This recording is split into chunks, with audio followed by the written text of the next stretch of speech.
thing that we have looming tomorrow actually is this vote on Brexit. Right. And I bring it up just because we had the market starting to track it again this week when it looks like there might be a deal. We have now this additional complication of these tariffs that we're putting on the EU today.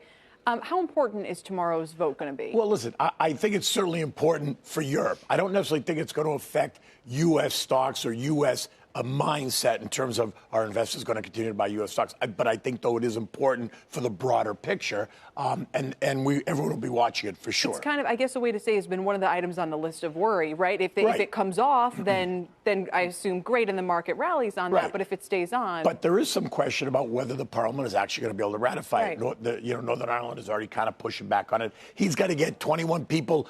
Those guys that he kicked out a month ago to get on his side and say, oh, by the way, we're back and we love you and we're supporting you. That might be a little bit of a problem for him. So we'll see. So you're cautious. Are you cautious on the market overall at this point? I'm cautious. I think as we move through earnings season, I fully expect that the market's kind of back off a little bit. More of this action like we're seeing today. Even though the beats they've been pretty good. The beats have been so good, but we still have 2.5 more weeks of, energy numbers and consumer names next week. Industrials, industrial names. And so I wouldn't be surprised. I actually think the market should back off to the lows, the most recent lows, like 28.58 where it was.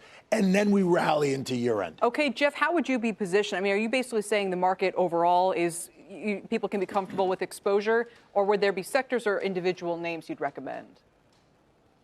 I think it's a great time to have some exposure to high conviction active managers. So be kind of laser focused in certain areas. And so our thought as an active manager, we have portfolios where we are high conviction actively managed portfolios. We'd have a blend of offense and defense at this point in time. And so going into fourth quarter of 2018, we were a little more offensively postured, a little more in those cyclical economically sensitive areas. And as these policy issues have been stubborn and have lasted and taken longer, we've seen that psychology is a little more fragile.